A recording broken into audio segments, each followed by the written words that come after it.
Hello guys, this is Moses again of Paw Farm Kennel. Today we are here at Paw Ranch. We are at the farm. We have this guy, his name is Exodus. Come here, Pretty. Hey girl. We have this girl here, her name is Pretty. These are the gang at the Paw Ranch. These are the guys we have here at the Paw Ranch. So at the Paw Ranch here we are situated in Kabati. When you take Thika Superhighway, exit through Kabati, and then if you take that route, that's how you can come and reach to the Paw Ranch. This is a Paw Ranch. This is a farm. We have a few kennels up there. I'll show you where the kennels are. It's a very, very big farm. If we go down, it's a slopy land. If we go down that direction, we will go towards the river. That's where the dogs go down, go take their bath, they go swim a little bit. And Boerboels sometimes are supposed to be given such kind of a life. As much as sometimes they stay in their kennels, but there are times that they need to be taken to the ranch. For example, that boy, he's called Exodus. He's a very, very, very active boy. Many people tend to think that Boerboels are very lazy. Many people call Boerboels lazy, big, lazy, just relaxing. But let me tell you, there are Boerboels that are very, very active. And I will show you one of them today. He's called Exodus.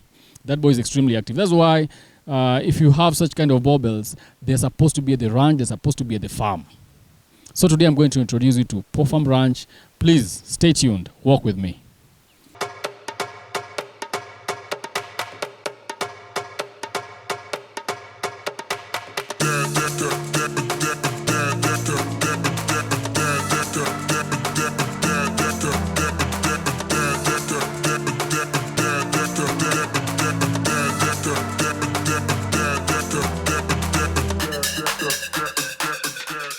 So guys, I'm here with Exodus.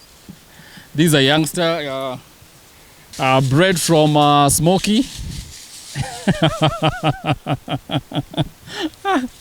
So here at Paw Ranch, we have German Shepherds, we have Swiss Shepherds, and then I also chose to bring some Boerboels here because, as you know, at the Paw Kennel we have a lot of Boerboels. So I chose to bring some Boerboels. But we have German Shepherds solid black, we have Swiss Shepherds, and those are the breeds that we have at the Paw Ranch. Let me introduce you to Pretty, my first ever Boerboel. This is a very, very well bred girl. As you can see, she has all the female features. Nice head, looking nice. She's a mother, she's had her first litter. Very, very nice looking puppies. Apparently all the puppies are rehomed. So here is a Paw Ranch. At Paw Ranch I have a couple of dogs. There's one dog I'll introduce to you at some point. He's called Achilles. Achilles is our oldest boy in the block. The guy at the moment is 9 years. Welcome, me boy. And please relax. So we have Achilles here. We have a Swiss Shepherd known as Kenji. Come, mama. Come here, girl. And here at the Paw Ranch, here is where we began. Here is where we began farming dogs. Our first ever dog. This actually is like our first Boerboel. But our first ever dog for us to breed, not rather to breed, but to have here at the farm, is just Kenyan local dog. Many people call them Maasai Shepherds. Some call them Kenyan Shepherds. But we also have that kind of breed here at the farm. So here at the farm, all dogs are here. And they're really enjoying themselves because the dogs need some space. Here we also have another guy. Exodus, come here. His name is Exodus. As huge as he looks, he's a very, very young boy. He's 1 year. Bred out of Boerboel and Smoky. Now, for Boerboel breeders and for the guys who want to join the Boerboel world, it's good to understand your pedigree. It's good to know where is the dog coming from. What's the bloodline of the dog? Is the bloodline, does the bloodline have aggression? What temperament does the bloodline have? What does the bloodline contain? You know, many people have asked me that, Moses, how come sometimes I have a Boerboel? My Boerboel is not growing big. I feed my Boerboel omena, I feed my Boerboel all types of food, but they don't grow big. Well, you have to know the pedigree of your dog. It's just like someone, you can have someone who is bulky, someone who is big, not because they eat too much, but because their blood, the genes that they have is the genes for big bodies. So that's how it goes with the Boerboel. As I've said, we also have Swiss Shepherd. For those who maybe are not aware, Swiss Shepherd, they are the pure white shepherds. If you look at the dog looks exactly like a German Shepherd, maybe slightly bigger, but they are usually white in color. Temperament-wise, Swiss Shepherd generally, they are very calm and they're very friendly to people. Here at the farm, we feed our dogs once a day. We feed our dog once a day. You need to understand the kind of dog that you have. For example, the Boerboels, we feed them slightly bigger portion than the German Shepherd. Of course, Boerboels have a bigger appetite than the German Shepherd. We feed them, we do a lot of proteins, and then we add a little bit of starch. The protein we do meat, chicken heads, day-old chicks, fetuses, and then we can also, to balance their stomach, we can also add in a little starch like rice and all that. So for you to keep dogs, you have to have some time for the dogs, or if you don't have time, you have to put somebody in place to take care of the dogs. Here at the ranch, we have too many dogs. There are too many dogs, and that's why you find if you have too many dogs, you can have a regime of feeding them once a day regime. You cook for them, give them enough portions, and that will be it. And then there are people sometimes who ask me that if they put a solid black German Shepherd and a sable German Shepherd, is that called crossbreeding? Actually, that's not crossbreeding, because a German Shepherd is a German Shepherd. But if you put a solid black on a sable German Shepherd, the puppies you'll have, they'll just be German Shepherds. But if you want to maintain the color, you could put solid black on solid black, and you could also have a line of sable German Shepherds. You can have a line of liver German Shepherds, but all of them, they fall in that category. They're all German Shepherds. So if you put black and sable, the puppies will surely be German Shepherds. So at the moment, as you can see here at the Paw Farm Ranch, we have a lot of trees. We actually it's just a virgin land, but with time, I'm planning to get some area cleared, trees cleared, get big spaces for them to run around. I'm planning to do for them a swimming pool, have the dogs have a swimming pool, for them just to enjoy the farmland. You know, our farmland is supposed to be enjoyable. Have every area, have every aspect. Yeah, so the future of Paw Farm, we are planning to move into a ranch and have a very, very well organized plan in the ranch. So here at the Paw Farm Kennel, there's a routine and the daily activities that happens at the ranch. Early in the morning, the dogs are released. They are released from their kennels. They are taken out for walks. The dogs are given their time to go have some walks and enjoy themselves. While that happens, their kennels are cleaned. Their kennels are cleaned. There's a person concerned with that. After cleaning the kennels, of course, the dogs are returned. There are also other activities that happen. For example, the dogs have their own kitchen where their foods are cooked. I will show you how that goes about. Their dogs are cooked. Of course, they are served in the evening. They are served at around 4 or 5 p.m. From there, we also have other activities happening at the ranch. We also have a river at the ranch where sometimes the dogs are taken there. They love swimming. The dogs are released in the water. If the schedule allows, they are lathered with soap and they're washed. They're washed at the river. So that is generally what happens here at the Paw Farm Ranch.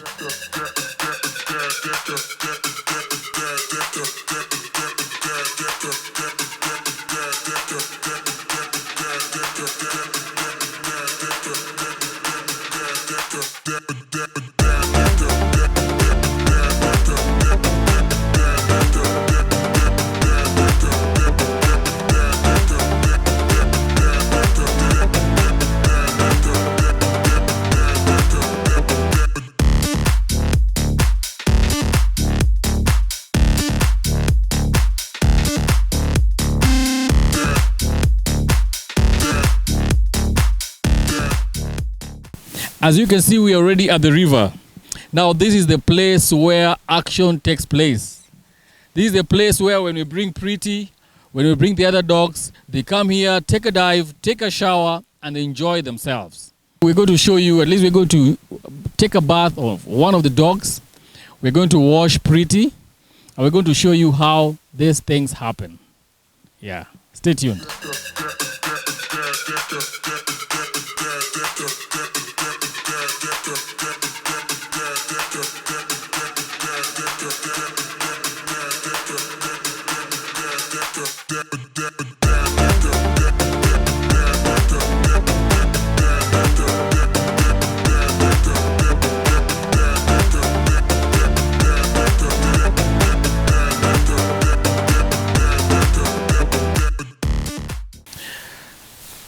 So as we say in the Boerboel world, beauty is in the beholder's eye. Boerboels are of different type. There are others which are very mastiffy, but of course there are standards that Boerboels are supposed to meet. Standards, of course, are the Boerboel Association of East Africa. There are standards that subs, but generally you can find that Boerboels vary. So it depends. There are people, for example, who like when their Boerboels are a little bit tall.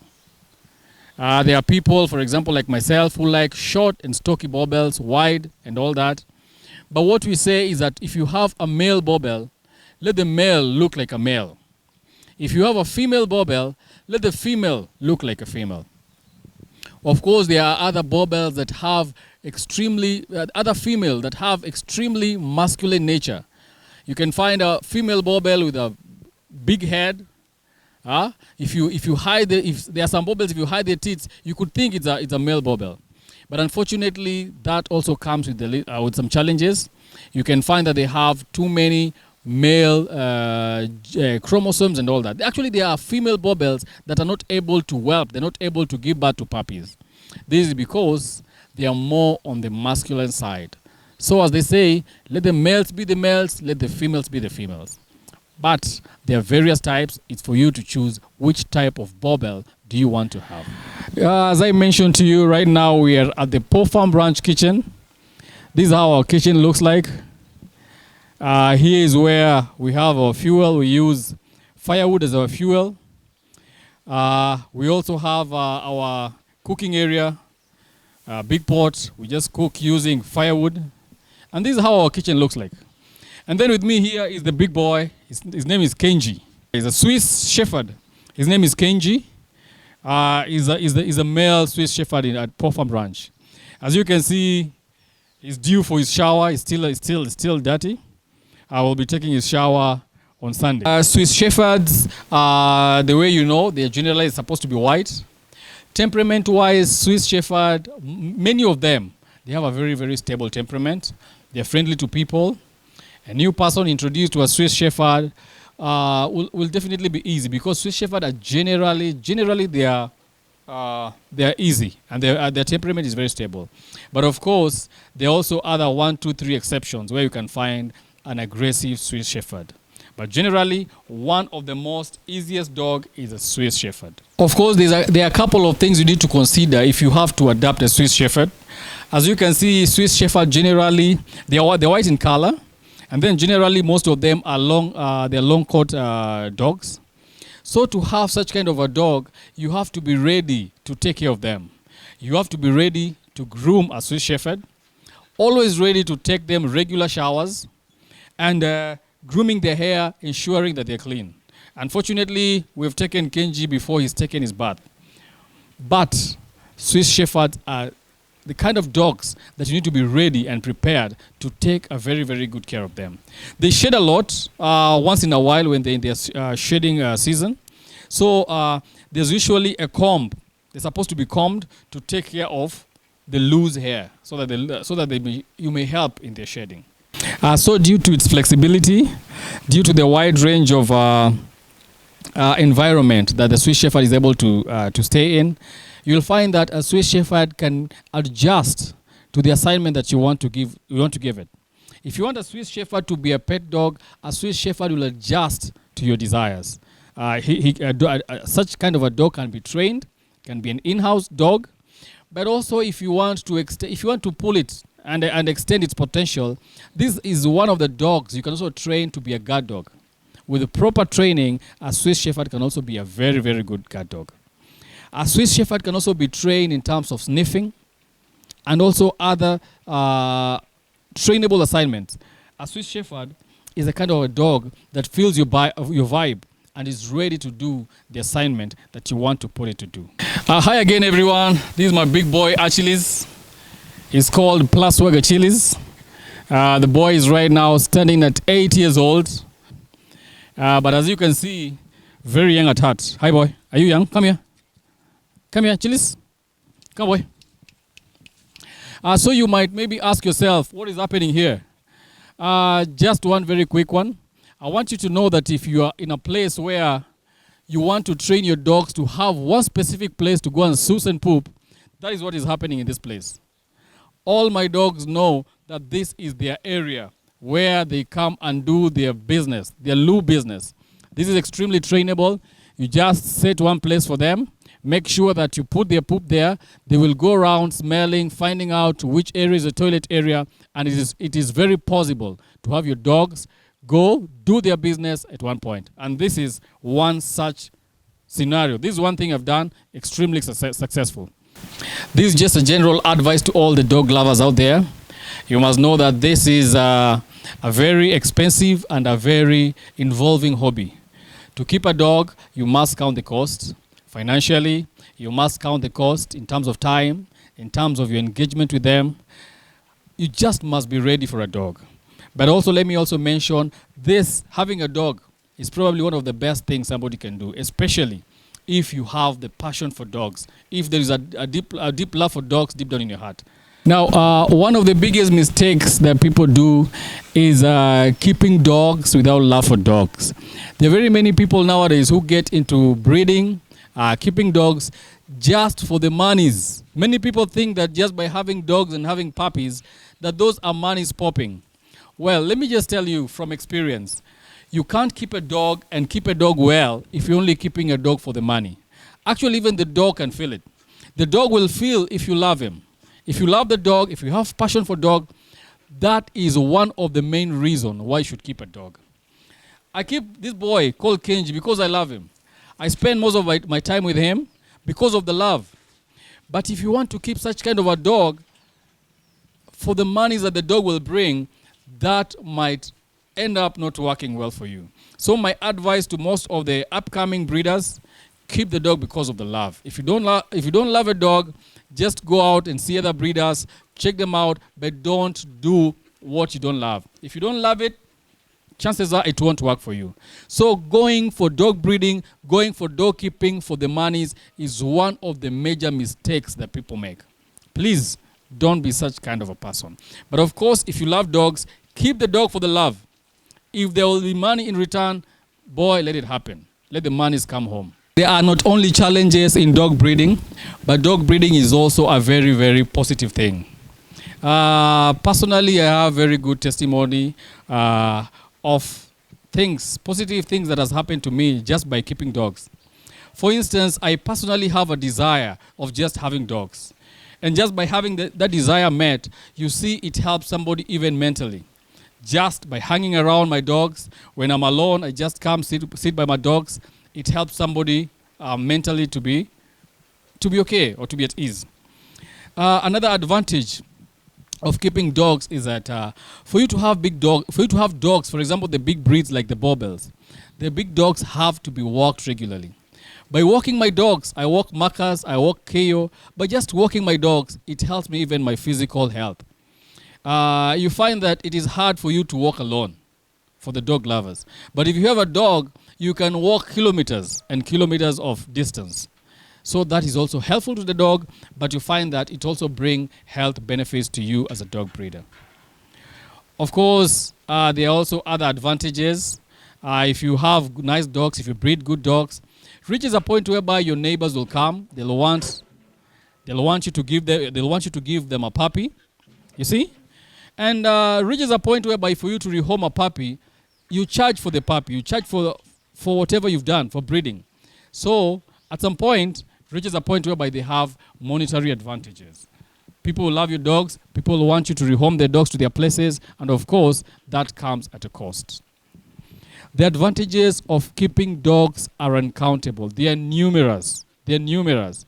There are many people that I've met in my life, very, very important people in my life, and there are some that I've met just by breeding dogs. For example, this show that you're watching today, is aired by one of my greatest friends, known as Babu. And we just met because he loved dogs. I keep dogs. Dogs bring people together, bring dog lovers together. So there's a circle of friendship, a circle of a sphere of friends that I've created just by breeding dogs. Again, let me repeat, the many, many thanks. I've seen how you guys have been so positive in terms of watching Paw Farm clips and episodes. Actually, this is the 3rd episode at Dog TV Kenya, airing from Paw Farm. Of course, the first one we aired was we aired Marcus. Of course, the second one was Paw Farm Kennel in Nairobi. Here, this is the 3rd episode, Paw Farm Ranch, here at the farm. Many, many thanks you guys for watching. I hope I've tried my best to give you the best that I know. Hoping you've learned something. Many things that I've said, you can go double check. Of course, don't take them as gospel truth, but many thanks. This is Dog TV Kenya. Thank you guys for watching. Thank you guys for subscribing. Keep subscribing. Let's keep our knowledge. Let's keep combing ourselves in terms of knowledge. Let's learn dogs. Let's keep growing. We are looking forward for many, many subscribers. This is the year we are hoping to hit 100,000 subscribers at Dog TV. This is Dog TV Kenya, your best documentary channel for dog lovers. Thanks and see you guys.